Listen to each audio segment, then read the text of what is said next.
warahmatullahi wabarakatuh. Hai guys, kembali lagi dengan saya Dona Asyifaur Rahma dari kelas 1A Prodi PGMI UIN Syarif Hidayatullah Jakarta. Pada kesempatan kali ini, saya ingin mempresentasikan atau menjelaskan khususnya untuk matkul Kondas IPS, yaitu dengan materi tentang ekonomi, produksi, dan konsumsi. Mari kita ke pembahasannya. Yang akan kita pelajari yaitu yang pertama ada ekonomi, pengertian ekonomi dan jenis-jenis sistem ekonomi. Yang kedua ada produksi, pengertian, faktor-faktor, dan kegiatan dari produksi. Yang ketiga ada konsumsi, pengertian, faktor-faktor yang mempengaruhi, dan juga kegiatan konsumsi. Yang pertama ada ekonomi. Pengertian dari ekonomi yaitu berasal dari bahasa Yunani, yakni oikos berarti rumah tangga, serta nomos berarti peraturan, aturan dan hukum, sehingga ekonomi menurut istilah adalah aturan rumah tangga atau manajemen rumah tangga. Secara umum adalah salah satu ilmu sosial yang mempelajari aktivitas manusia yang berhubungan dengan produksi, distribusi, dan konsumsi terhadap barang dan jasa. Ekonomi memiliki sistem, yaitu sistem ekonomi. Sistem ekonomi merupakan suatu aturan dan tata cara untuk mengatur perilaku masyarakat dalam melakukan kegiatan ekonomi untuk meraih suatu tujuan. Selanjutnya ada jenis-jenis sistem ekonomi. Yang pertama ada sistem ekonomi demokrasi, berasaskan kekeluargaan atau kegotong royongan dari oleh dan untuk masyarakat di bawah pimpinan dan pengawasan pemerintah.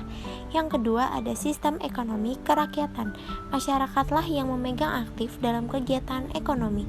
Yang ketiga ada sistem ekonomi liberal, sistem perekonomian yang memberikan kebebasan seutuhnya dalam segala bidang perekonomian. Yang keempat ada sistem ekonomi Indonesia dalam Undang-Undang 1945 secara normal Pancasila dan Undang-Undang 1945 adalah landasan ideal sistem perekonomian Indonesia. Di pembahasan kedua yaitu ada produksi. Produksi adalah proses untuk mengkombinasikan, mentransformasikan, mengubah input menjadi output atau kegiatan manusia untuk menghasilkan dan menambah nilai guna barang dan jasa agar lebih berguna bagi pemenuhan kebutuhan manusia. Selanjutnya ada faktor-faktor produksi. Yang pertama ada faktor produksi alam, meliputi tanah, air, udara, sinar matahari, tumbuhan, hewan, dan barang tambang. Yang kedua faktor produksi tenaga kerja, segala kegiatan jasmani atau menggunakan fisik maupun rohani atau menggunakan pikiran yang ditujukan untuk kegiatan produksi suatu barang atau jasa. Yang ketiga faktor produksi modal. Yang dimaksud modal adalah setiap benda atau alat yang digunakan untuk membantu menghasilkan barang dan jasa seperti bahan baku, perlengkapan, dan lain-lain. Yang keempat, faktor produksi kewirausahaan. Disebut juga pengusaha, yaitu seseorang atau beberapa orang yang memiliki keahlian dan keterampilan dalam mengombinasikan faktor-faktor produksi dalam rangka memproduksikan barang dan jasa secara efektif dan efisien. Sebagai pengambilan faktor produksi dalam proses produksi, pengusaha harus diandalkan. Jadi, pengusaha harus dapat merencanakan, mengorganisasikan, mengarahkan, serta mengendalikan usaha. Selanjutnya ada kegiatan produksi. Yang pertama ada produksi langsung. Produksi langsung adalah produksi yang menghasilkan barang secara langsung. Produksi langsung dibedakan menjadi 3 yaitu produksi primer, contohnya pertanian, kehutanan, pertambangan, dan perikanan. Produksi sekunder, contohnya produksi pakaian, produksi sepatu, produksi kendaraan, membuat kapal, mendirikan gedung, dan sebagainya. Serta produksi tersier adalah usaha-usaha yang mendukung kelancaran produksi, misalnya perdagangan, perbankan, asuransi, pengangkutan, dan sebagainya. Kegiatan produksi yang kedua yaitu produksi tidak langsung. Produksi tidak langsung adalah produksi yang secara tidak langsung membantu kegiatan produksi. Kegiatan produksi ini hanya memberikan jasa-jasa yang sangat berguna bagi perusahaan. Contohnya, kegiatan yang dilaksanakan oleh para ilmuwan untuk menemukan obat yang berguna untuk menyembuhkan suatu penyakit. Selanjutnya, perusahaan obat akan memproduksi obat tersebut. Jadi, kegiatan yang dilakukan oleh para ilmuwan tersebut termasuk produksi tidak langsung. Yang ketiga, ada konsumsi. Konsumsi diartikan sebagai suatu kegiatan yang dilakukan manusia dalam upaya memenuhi kebutuhan dengan cara menghabiskan atau mengurangi nilai guna suatu barang atau jasa, baik secara berangsur-angsur maupun sekaligus.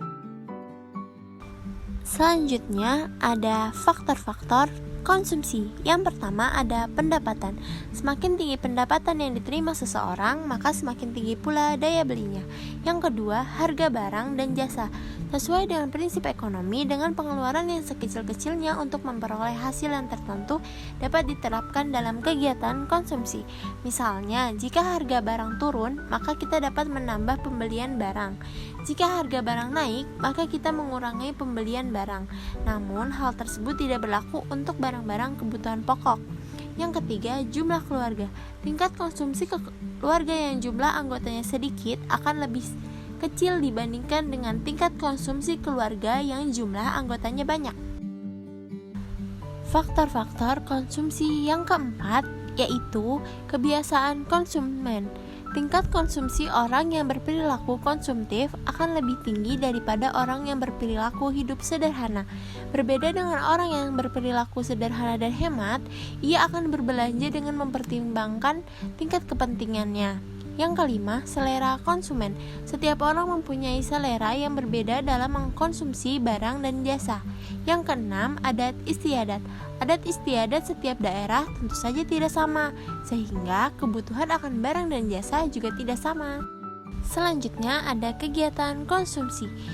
Yang pertama, yaitu kegiatan konsumsi rumah tangga keluarga, meliputi makan, minum, berpakaian, penggunaan listrik, penggunaan telepon, dan lain-lain.